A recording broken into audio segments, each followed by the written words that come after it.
Wow, Warren Evans really has it tough. He's got one of the toughest jobs, and now he's saying, you know what, we need some help here. And it's probably the only tool left to do anything. I mean, he had something like a $55 million budget. He's cut it in half through a series of maneuvers and what have you. But he's got 22, 23 million he needs out of the unions. And those unions are not going to come to the table and say, well, okay, you know, I'll give all this up. He's got to have a hammer.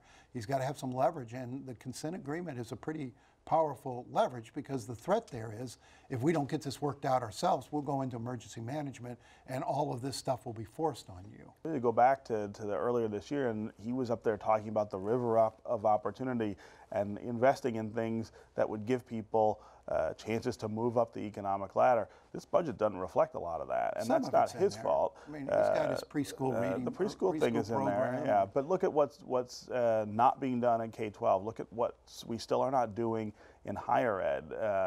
We still are not catching up for all the losses that we sustained in the 2000 to 2010 window, and so it's a little disappointing in that way.